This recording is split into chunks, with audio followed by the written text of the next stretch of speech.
So without further ado, I'm going to hand over to the chair of our lived experience panel, who is our trustee, Alex Ford. So Alex, if you want to unmute, and I'm going to hand over to you. Perfect. Good afternoon, everyone. Helen, please let me know if there's any problems in hearing me.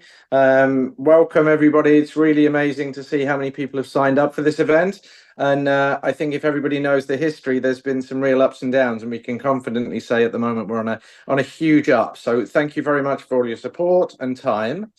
My background is that my son has CCM3, who you may or may not be able to hear in the background, and he's been diagnosed for the last 2 years. So hopefully I've got some lived experience as a parent, but hopefully you guys will learn something as we hear from some of the people that have been affected by Cavernoma to varying degrees and different experiences today. So hopefully Pat, Ben, Steve, Rob, Lindsay, Robin will all be able to give some insights that will be valuable to your lives. And again, because there's so many panelists, I can't promise that we'll answer every question that's out there, but we'll endeavour to maybe come back at another time if we can, if you don't get heard today. So please don't feel left out. Please ask questions. The whole point of this is to be a community, and that's why we do more and more of this. I've been a trustee now since the back end of last year, and we're only looking to sort of get bigger and broader and have more influence.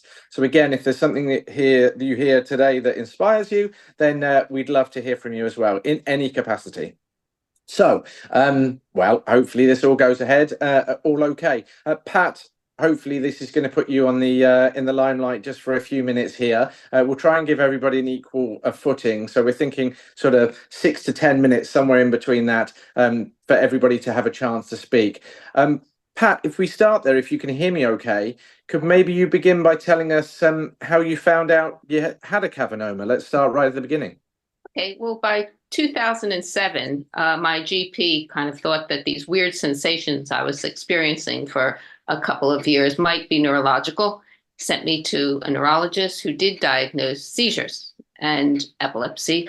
And he was a very good neurologist and was wondering, well, where are they coming from? And when he couldn't find them on the surface of my brain with all the machinery and tests they have, he ordered an MRI. And that was a couple months later, and identified two right temporal lobe cavernomas, one of which was active, and said, okay, that's where that's coming from. The seizures are coming from. And I was relieved at that, really relieved at that kind of diagnosis. And not another kind of thing it could be. And my symptoms were well managed, well with the anti-epileptics until 2 years later when I had a brain bleed, and that changed everything. And in terms of you sort of finding out that you had it, what was then your immediate reaction? Was it, I want to try and do something, this has got to be fixed? A lot of people that have a diagnosis like this, I don't know, like a broken leg or something else, oh, well, I'll get physio, or it's sometimes very difficult to hear what you've got is not immediately solvable or actionable.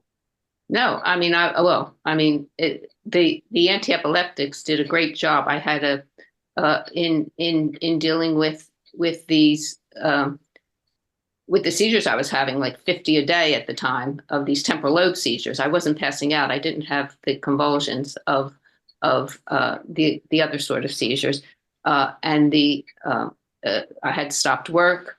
I didn't know how to explain the experience I was having.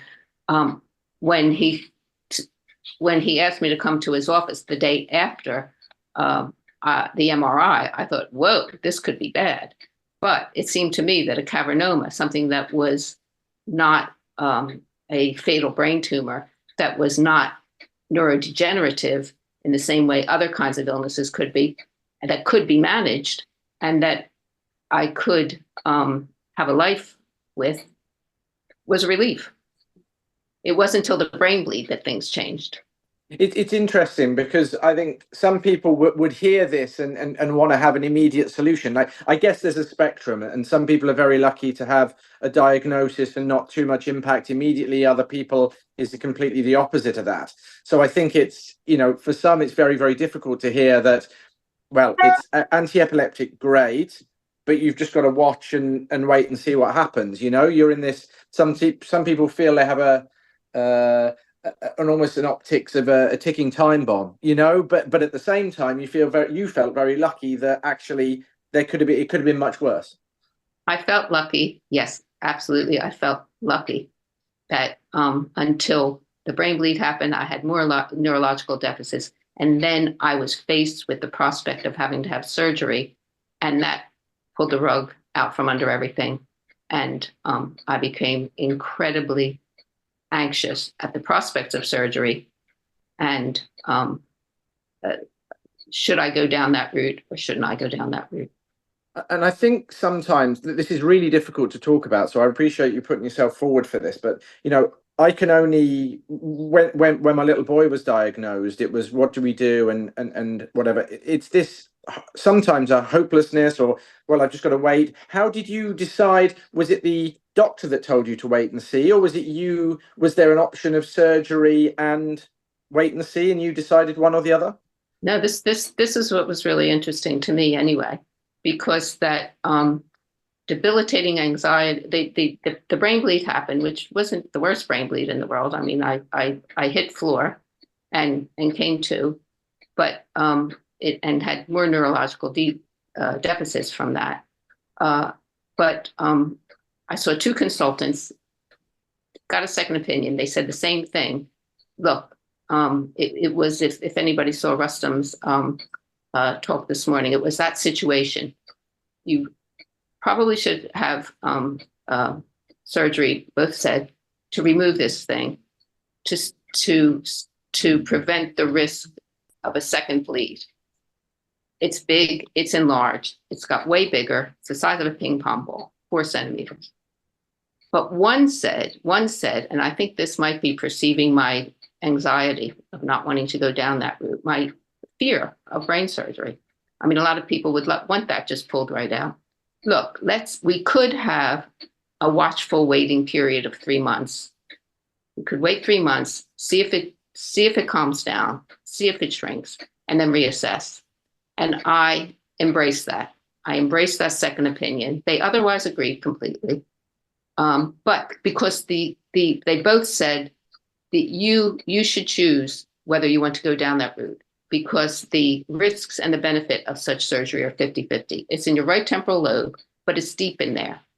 The risk of taking it out, the risks are 50% compared to the benefit of taking it out 50%, because we don't know if taking out a cavernoma is the best route compared to not taking it out at this point. We don't have the evidence. Okay, I embraced that.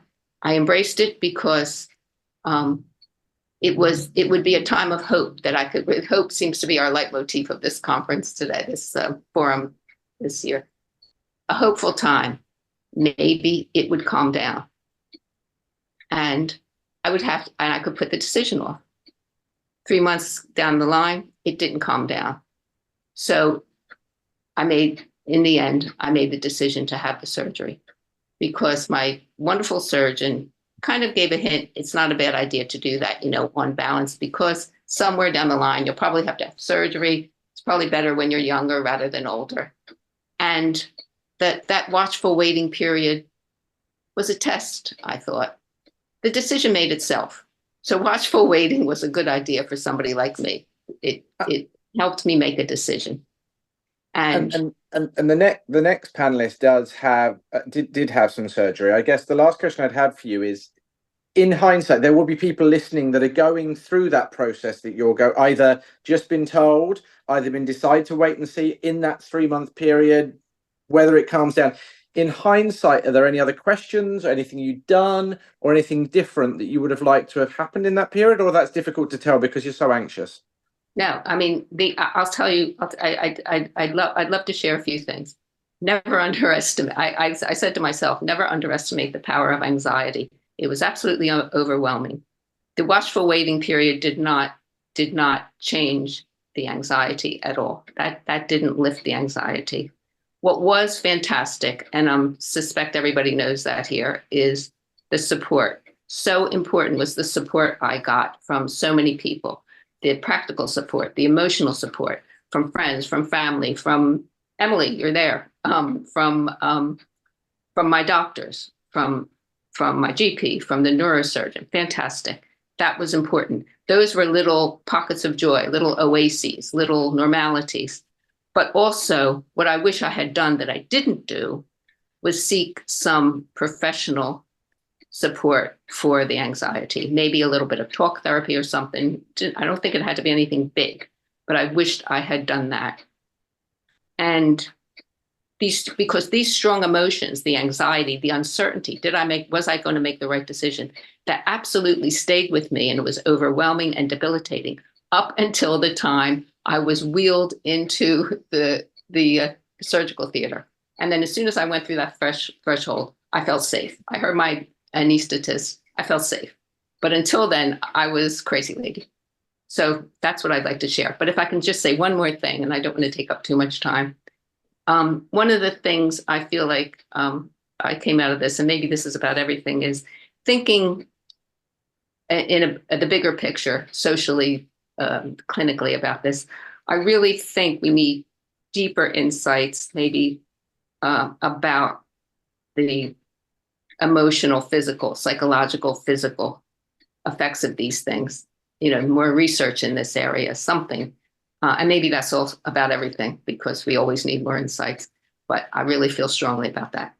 Yeah. Cool. Thanks ever so much, Pat. And I guess the two follow-ups relevant there would be, if you are in this community and haven't or are not aware of our therapy offering, then please ask us. There is something now that maybe we weren't able to provide, in the years gone by. There's certainly access to some sessions, and we'd love to hear from you if we can try and explain that.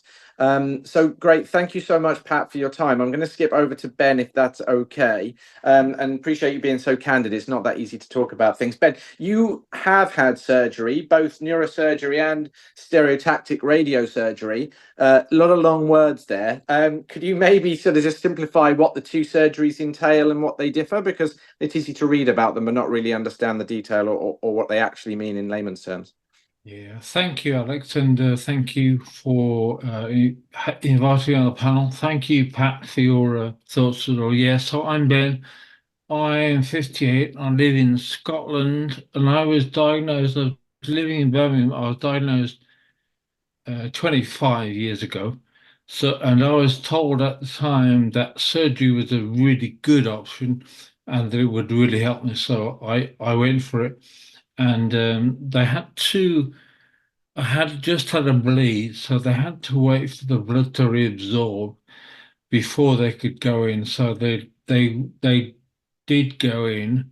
So just anybody facing surgery or considering surgery, for me, I went in the day before, nil by mouth and all that stuff, and then they made you sign papers and stuff. Then you realise the risk that you were taking.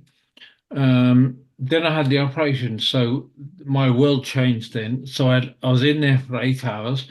I had 2 days of high dependency unit to get me through. I couldn't move, I couldn't talk, I could hardly think. I didn't really know if I was dead or alive, and they really cared for me. And then they moved me onto a ward, and within 2 weeks I was sort of okay and went home.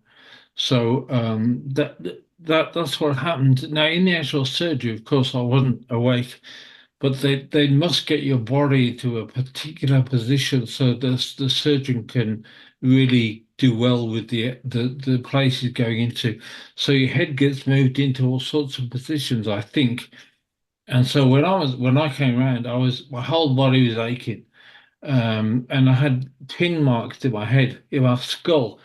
So they literally clamp your skull so it cannot move. So I ended up having these things to my head, and obviously I had staples in my scar, and so I had to have all those removed before I could go home. I was told everything was fine, and I could get on with life. I was a very keen basketball player before, and so my goal was to play basketball again as soon as possible. So within 6 months, I was playing ball again, at a quite good level again. So I just thought that was a narrow escape, and I'd come through it. So that's what the surgery was like. Unfortunately, I had another bleed. So they didn't know the cavernoma was still there. So I had another bleed, and then I had to have another operation. And this time I was in Scotland, and again the surgeon was very confident that it could be removed. Of course, I was a bit stunned more the first time, so really, because I didn't expect this thing again. Um, so the surgery was very similar. My first one was done privately, the second one was done on the NHS, but they're both excellent and both done very quickly.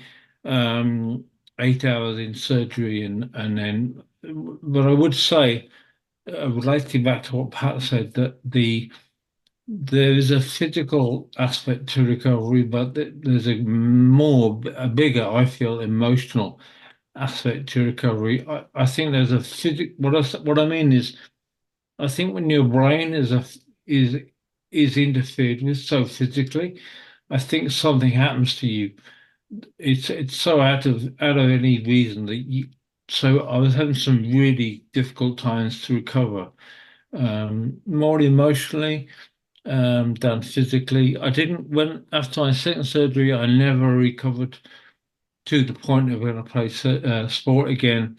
So I lived with those symptoms, and um, I had a scan straight after that surgery because I was concerned that the cavernoma had come back again. And unfortunately, it had to come back within 1 week. It was back. So that's when they said no more surgery. And so I didn't know what to do, and they gave me the option eventually of stereotactic surgery, which I didn't take initially. But then I had a big bleed and lost the side of my face or my eye, and I couldn't walk. So I did Could you recover. maybe just give 2 seconds on the difference, Sorry, if you know the difference between the two, just if people don't of know? course, yeah. So radiostatic surgery is very focused beams on one particular area. So if you imagine chemotherapy is a general thing which affects the whole body, stereotactic is very focused, so it could focus right down on my cavernoma. So again, I lock your head, but it's non-invasive. In terms of recovery, it took no time at all. I felt exactly the same afterwards that I felt before. Yeah, so in terms of an option, it was obviously fantastic because it had no impact on me really. Yeah, so Okay. for anybody considering stereotactic surgery, then relax. It's just like you go in for a few hours and you come out and you feel the same, or at least that was what's happened to me. And I guess, look, we annoyingly we've only got like 7 8 minutes just to make sure we get through everybody. If I guess, if would there be 20 seconds if somebody is just about to go to surgery, go and do something? Is there any advice, or you just say just try and be positive? And is there anything that you'd say if you've got surgery lined up? If I had lots of support from my church community, so I would say that get support. I found Cavernoma UK, CA UK. I found them only a few years ago, and it's really changed my perception because I have so much support now. I have regular contact with people who know what I'm talking about. So I would say if you're considering either surgery, then get involved with CA UK as soon as you can because you get lots of support there from people who've gone through these things. I'm here 25 years later. I'm very active. My kids have grown up and left home. So it's not the end of the world, any diagnosis really.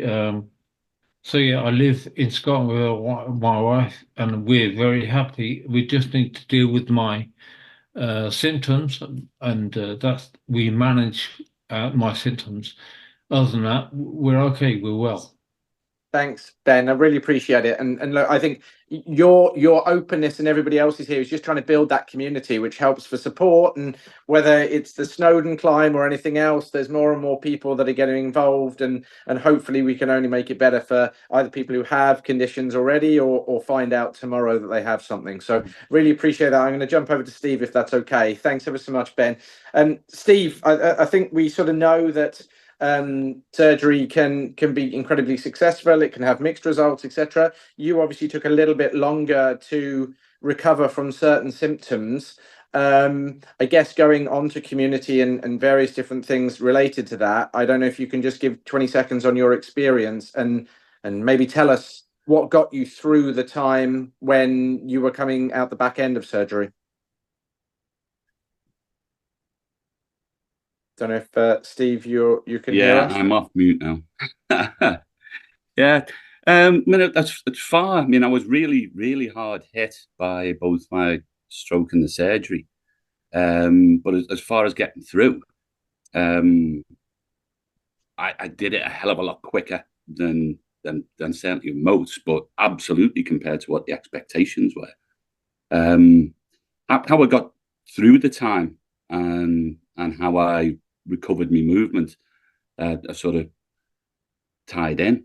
But I suppose if we go over the sort of the injury first, I mean, quite often bleeds don't necessarily leave lasting consequences, and similarly, surgery can be straightforward and not introduce any significant further symptoms. I think Ben sort of touched on that. Mine was a brainstem cavernoma, and it was also a significant bleed, and I suffered a full hemorrhagic stroke. The brainstem's the most eloquent part of the brain. It's the oldest part from an evolutionary point of view, and it's the least able to resist any compromise, and the consequences of any compromise are quite far-reaching. After the stroke, I lost the ability to walk.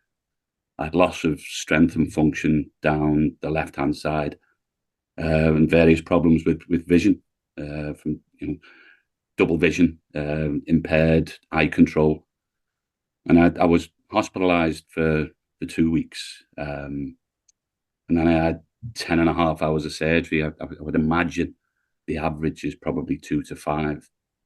And as a rule of thumb, I think the impact of the surgery, which is just really controlled trauma, the longer the surgery, the greater the problems introduced. Mine was 10.5 hours, and I was absolutely smashed by it. The loss of strength was now on both sides, and not only couldn't I walk, I couldn't even crawl. I mean, I could actually feel gravity, which was the most bizarre experience. If you ever get on a roundabout and you can feel centrifugal force pushing you out. Well, I could feel gravity. I had that little reflexive stability that I could feel gravity sucking me to the floor. It was really it was really weird. And from minute one that you woke up post that 10.5 hour surgery to today, how would you describe, like, minute one you wake up and I guess you think, what the hell just happened, to where you are today? Obviously a long time, but like, if that was like 0 out of 10, oh my God, I've been smashed, and where you are today, how much progress would you say you've made? My movement quality and my performance skills are, in all humility, are probably way ahead of people who've never had brain injury. Excellent. I still have some symptoms that I deal with, but deal with quite well. People wouldn't know. So you define it as a success in yours? I mean, I'm stating the obvious, but for you, don't question. I mean, the statistics and outcomes for rehabilitating brain injury are really grim. I mean, I was told that it was going to be a 2 to 3 year recovery, and that I was going to have permanent deficits and a possible need for a cane or a walking adjunct such as a Zimmer. Well, I signed myself out of hospital. That was it 7 days after surgery, because I disagreed entirely with the rehab strategy of the physios and doctors. From my opinion, it was quite simply bad science, what they advocate. And that's why they get all of the poor outcomes that they do. And I smashed all of their outcomes inside 10 weeks. And where do you think did you get information from a different point, or from us, or from what do you think? I mean, again, sample size of one, so I don't want to get everybody too hopeful, because it's great to hear good things. But, you know, how do you get, if people want more information, or you think you made the right choices, what would you say, given the limited time we have, to advocate that people look at? I've twice presented at the World Congress for Neuro Rehabilitation, and I also run a brain injury movement rehab forum for free on Facebook, and I do something called the Movement Project, again for free, where I rehabilitate people online, mostly people who've been failed by so it's far above a sample size of one. Okay. People who've been failed by the generally state-sponsored healthcare, which has got, you know, the limitations it's always going to have. And it's great that they can get people to a level of independence, but the way they do that, and that's even if they do achieve it, puts the glass ceiling in place for recovery. So where should people find that information? Just one more time, if that Brain Injury Movement Rehab. It's a forum on Facebook, and if they request to join it, then, you know, I can admit them in there, and then through there they can also apply to join the Movement Project. Okay, great. So you'd be happy for people to come that way, and obviously an extension of our community is that community, I guess, then. Yeah, absolutely. I used it to get people to be involved in a research project for one of the World Congress presentations I did. They came from Cav UK, from Cavernoma Alliance, and from the STEMIs forums. Okay. You know, because I mean the general rule of thumb, and this is considered the gold standard, is that once 6 months or more beyond injury, no further significant improvement is possible. And that's nonsense. I routinely get it in people years afterwards. It's a limitation of the rehab strategies rather than the limitations of the brain and the body to recover. Brilliant. It's all standard science, absolute standard science. There's no mysticism in it whatsoever. You know, the flawed approach, as I say, which I consider to be bad science, is what gets employed in the hospitals. But it's like a bit of a self-fulfilling prophecy, because they have limited time and resource. And they're often playing to the average rather than the individual, right? So it's difficult. Exactly. They've got to do the most for the most, as opposed to aspire for one individual to be all they can be.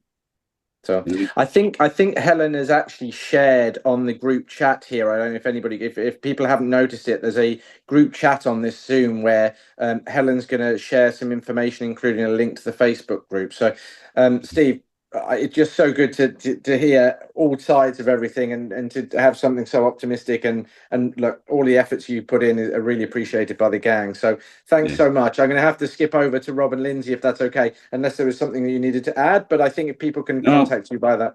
Yeah, I was going to say, you'd be more than happy to put on a presentation just solely around it for Cav UK, and also resetrehab.com. I can be contacted via that. Great. I think I think there's a couple of questions. I'll find them in there. And people can kind of contact you. I think that Jana's tried to put something on the chat. I don't want to limit everybody else's time, but I think we can probably work out to get responses to Jana and other people. So just keep an eye on that. Thanks ever so much. Rob and Lindsay, like me, your parents to a child with Cavernoma. You also have Cavernoma in the family. We don't, but often people find themselves in a case where I think it's about 20% of people with a Cavernoma have something in the family. Lindsay, I don't know if you've got time to just sort of say about how, first of all, you found it being in your family, and how that came about. Yeah, well, when I was 18 years old, I had 5 seizures, one straight after the other. So that's when I got rushed to hospital, and I had to have an MRI and found that I had my Cavernomas. And then it was speaking through my granddad. He said, oh, well, I've also got these Cavernomas. And then my first born, he had, when he was 18 months, he had a seizure.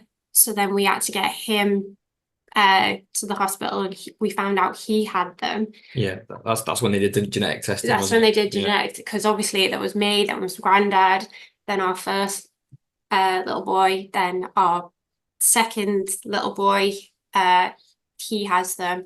And then a couple of months ago, we've just found out my cousin has actually been diagnosed with them. It's quite aggressive well. inside the family, isn't it? So it just seems more and more people are popping up in the family that have got them. Is it CCM 1, 2, or 3? I mean, some people don't realise it's CCM 1. Yeah. Okay, fine.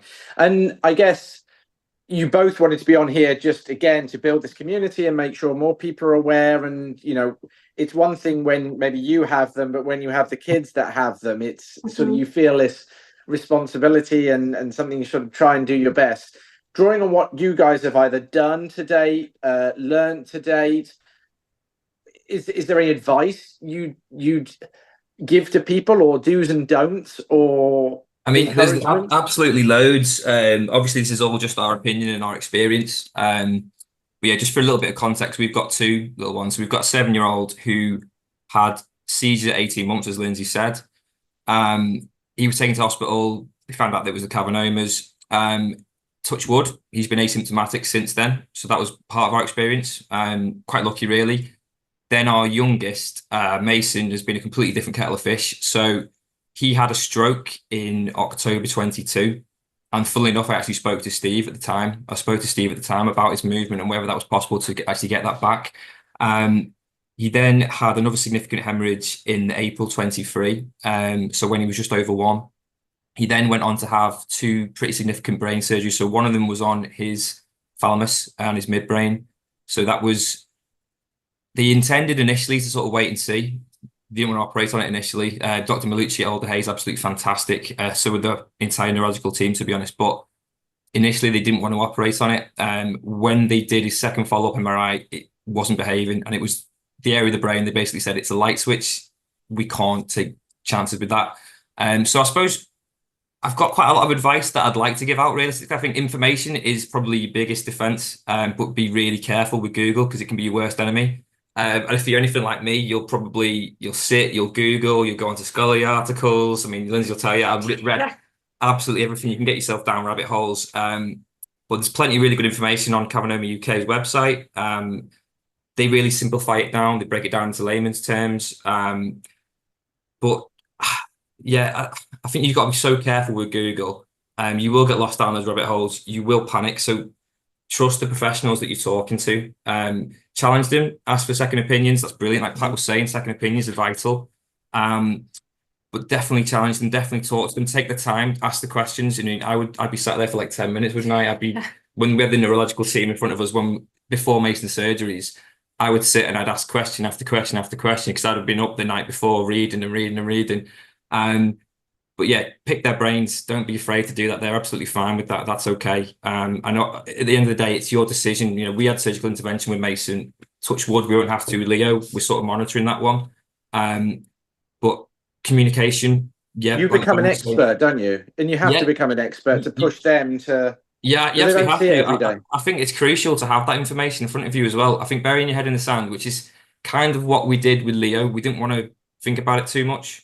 And Mason's hands it's kind of forced our hand. That's why we've read so much. I'm quite voracious with what I want to know and what the possibility is. And I've spoken to Steve, and Steve's movement project is brilliant, by the way. Actually, I can definitely endorse that. We've seen that with Mason, those kind of functional movement skills that have developed from learning to crawl again, because he lost his entire right hand side of his body, so he had to learn to crawl again.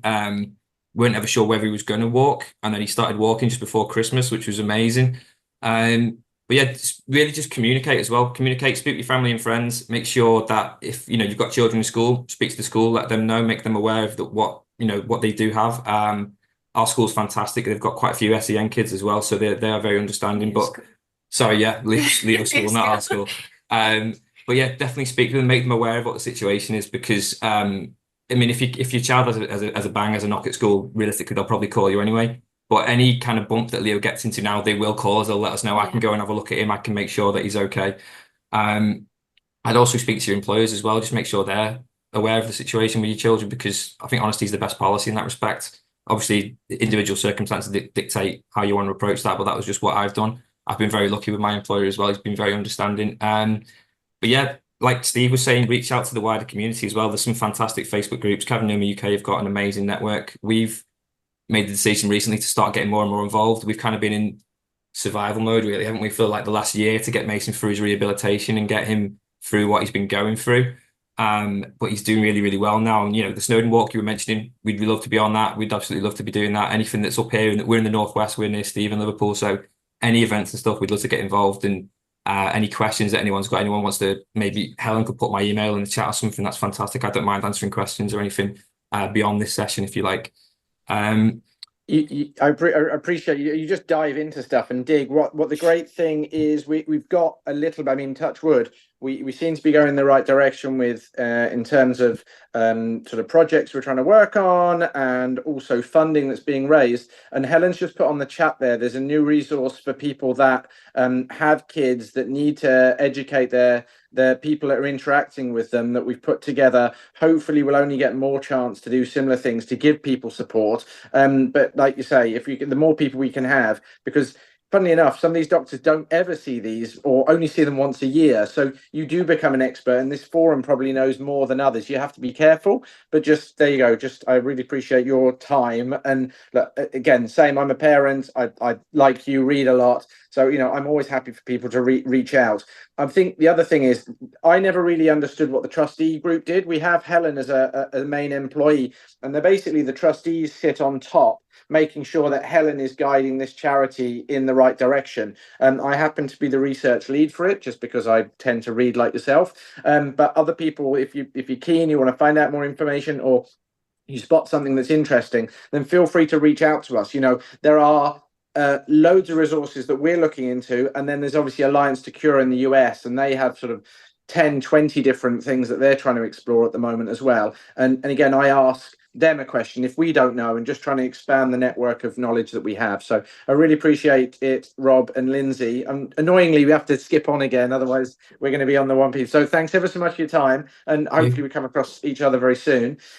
Robin, on this, I mean, perfect timing. People have been talking about therapy, and I guess, I mean, I can just hand it over to you here, because you know more than me about it. So fire away. I think firstly, what you offer, and then secondly, what you've learned over the years, and what helps people through. Definitely. Thanks, Alex. And yeah, I'm so grateful to be invited today, and it's been so interesting listening to the previous panelists, and I've learned more than the years I've been involved in Cavernoma Alliance, even in this just a short space and time. So thank you for sharing your stories. And I absolutely love and feel privileged to be a part of Cavernoma Alliance, and have met such fabulous people along the way.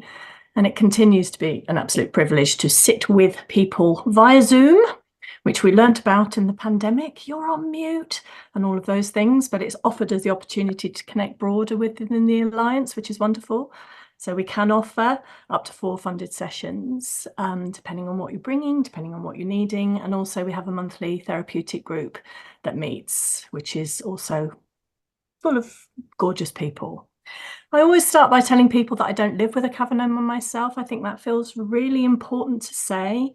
But the absolute very reason I'm a therapist is that my late dad, Norman, he had a brain virus called viral encephalitis when I was 5.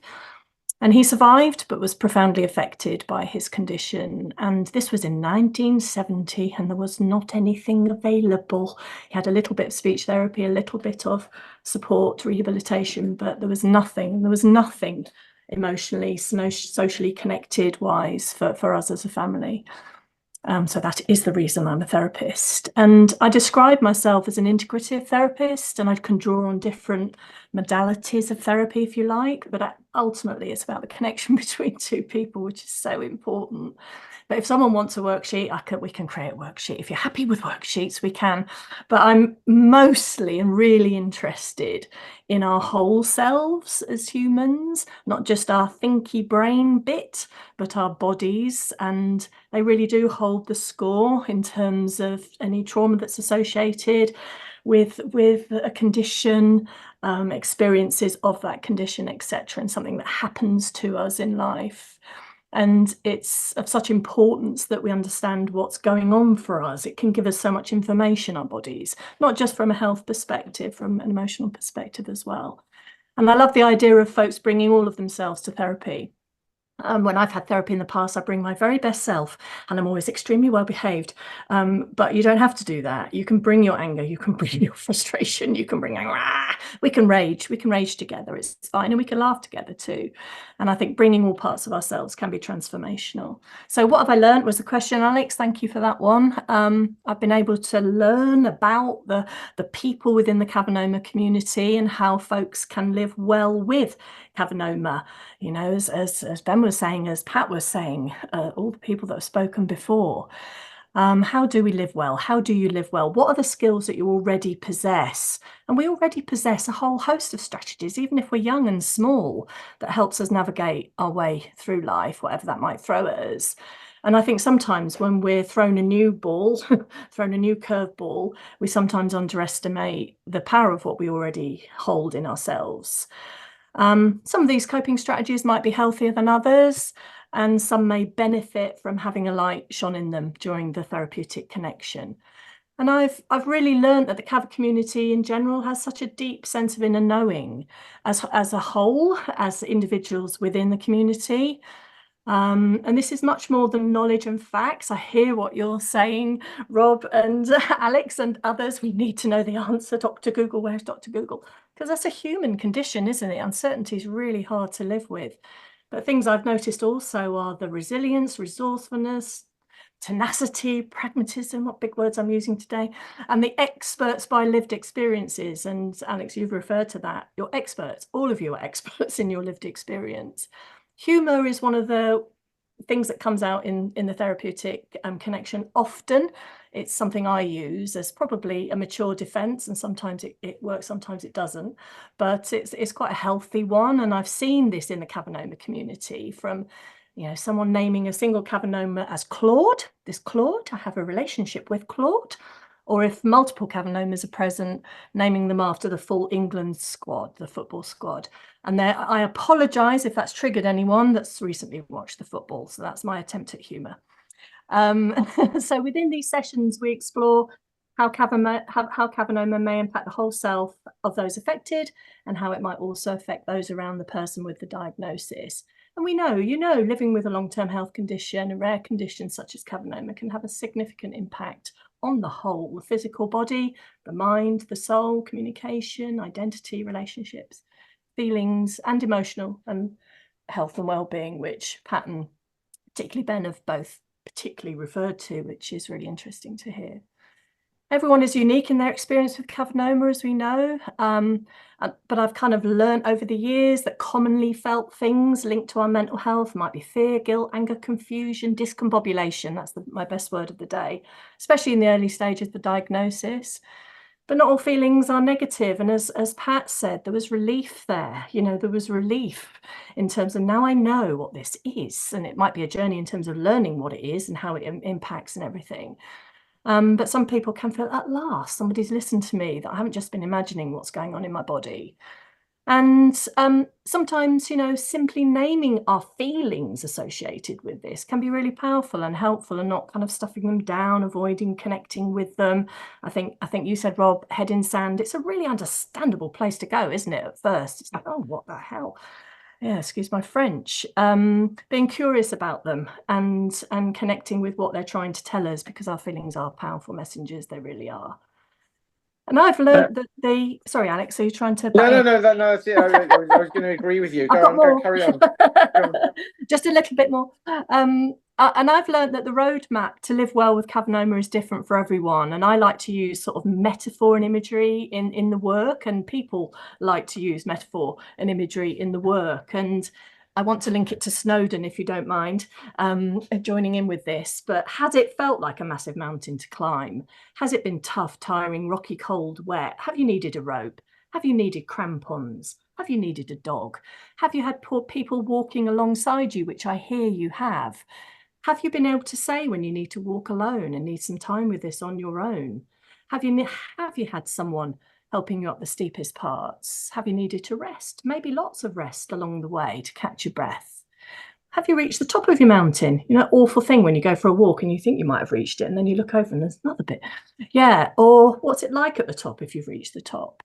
So we can apply sort of many metaphors to it. You know, another one I had in my bag, which was like a maze of plants surrounded or trapped in this maze. If any of you have ever done a maze, which direction do I take? Surgery, no surgery? Should I go to A&E or not? Is a common thing that crops up. Should I have green tea and get rid of my caffeine, copious quantities of caffeine? Is that better, or should I have jammy dodgers? And I don't mean to play light on it, but it's those sorts of questions and queries and worries that people have. Can I ever, like you said, Ben, play basketball again? Can I ever skydive? Can I swim? Can I go on an aeroplane? I think people have asked me that twice this week. Can I go on an aeroplane? So imagery, metaphor, how has this been for you? How is this for you? Might be really useful and helpful. I think we're very lucky to have you as a resource in terms of there. So like, we really appreciate everything you've done, and the people that are close to you, you know, it's been an incredibly successful part. And I think when the charity was going through leaner times, there was a possibility of not having therapy, and you know, it was one of the first things we needed to bring back to the fore. So it's really lucky that we have you. And if anybody has any questions, then please use the helpline at cavernoma.org.uk for help, inquiries, thoughts, or any referrals to you, Robin, right? So we can use that. So look, I appreciate everybody's time on here today. I'm clock watching, so apologies if anybody felt like they were cut short. I apologize. But look, the thing I would say is Helen really is only full-time, long-term employee, but we have loads of other employees that are feeding in either a little bit of part-time or volunteers, etc., that are all incredibly valuable to this charity. But for anybody else that doesn't know the structure, as I was saying before, sort of the employees like Robin and Helen are there, and then you have the trustee board on top.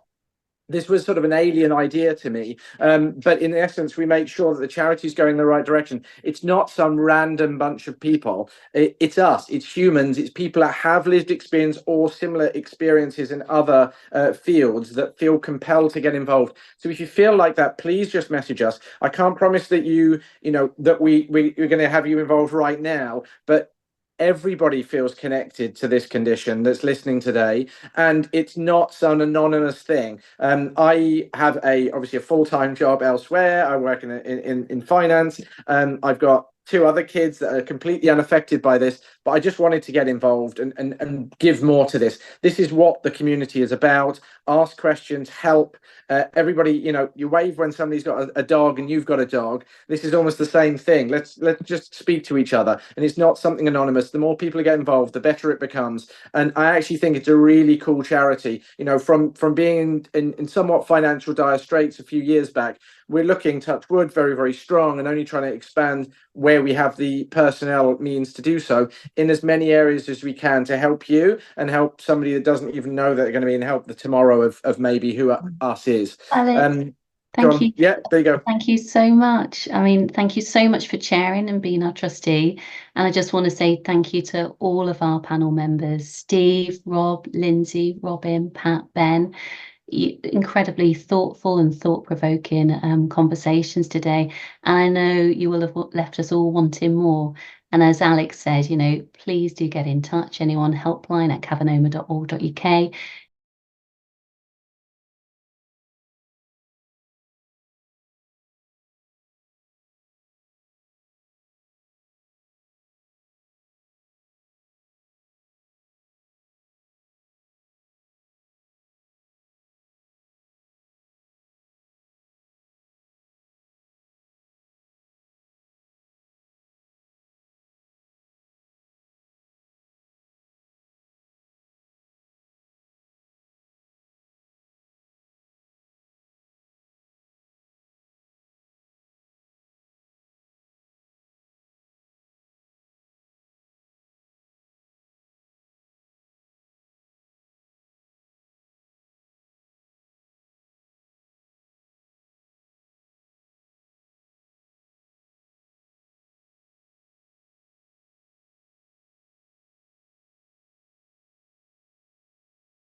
And I think, what we've had today is a really diverse set of experiences, and that reflects the diversity of the Cavernoma community. We're all united by Cavernoma, but also have a range of different experiences. But the one thing for sure is we're definitely stronger together. And I'm so glad we had us all here today. So thank you ever so much.